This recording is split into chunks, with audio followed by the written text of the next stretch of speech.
So I'd like to talk about wealth and happiness, which is something that I think people think that the more wealth you get, then the happier you'll be. And if that's not what people think, then why are people doing what they're doing most of the time, trying to get more wealth so that they can be in the position that their boss is at, and their boss can be in the position that the executive's at, and the executive could one day be a famous billionaire.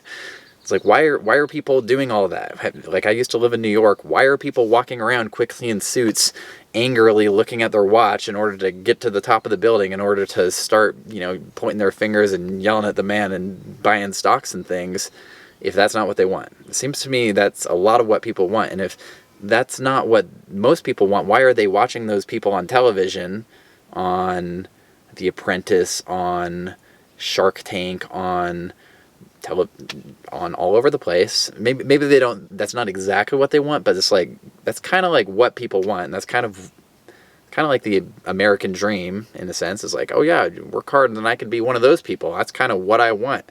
And then most of them don't realize, yeah, but you're not there, and you can't be there, because those people that have the thing you want, they also have like hundreds, if not thousands of people like manufacturing the products that the corporation can sell, so that the executive can have the salary and yell at, buy the stocks and wear the suit that the other people want. Well, for each one of those, there needs to be 1,000 people manufacturing mittens. And so chances are that's what you're going to do. They don't seem to realize that. But yeah, that's what it seems like most people want, is more stuff. They want more stuff. They want more power. They want more money.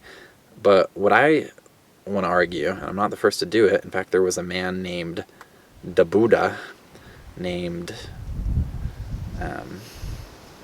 Gautama Siddhartha, and there's other people too, that they had lots of stuff, and then they realized, oh geez, I have all the stuff that I thought that I wanted, but I'm still unhappy. And it's like, that's maybe the scariest spot to be in, other than the extremely impoverished state, which I described.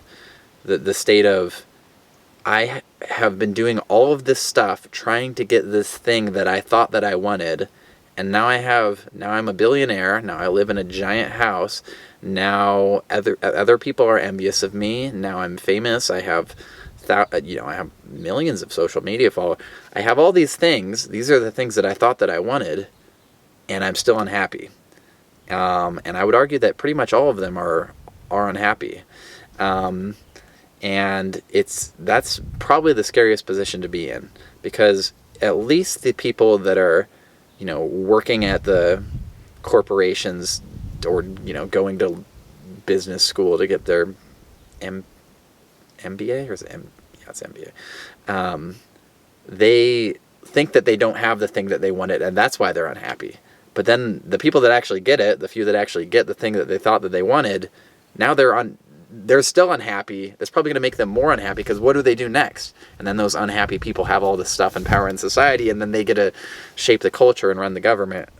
Not super great either, but just as just kind of as a non-related piece of that, I don't know. I don't know where I'm gonna go with that, but it's like the wealthiest people, I think, are the most unhappy. And so as I make these videos talking a bunch of trash about all these wealthy, powerful people, in a way, I kind of feel bad for them, because they are probably deep down the most unhappy, and the most they need to cuddle. They need a little cuddle more than anybody.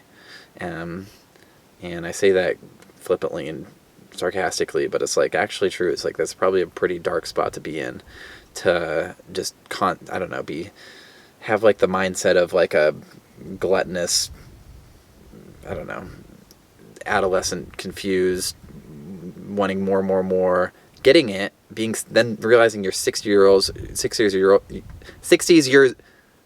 a 60 years old who is 60 years old, and you're unhappy, and you're going to die soon, and you're angry, deeply angry inside. And so you can lash out, and you can, fire people and kick boxes around, and people won't tell you to stop. But it's like, if that same person had at 16 or 26 or earlier, been like, maybe this isn't the thing that I want. Maybe I don't even understand myself. Maybe I'm trying to fill this void inside with all these things and all this power.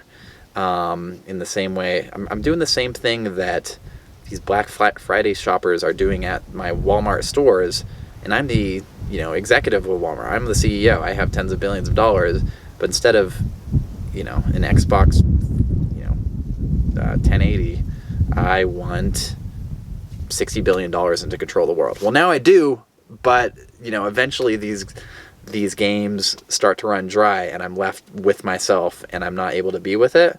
And so I don't know. I don't have to put a bow on every video. Maybe I can just talk without you guys freaking judging me all the time. So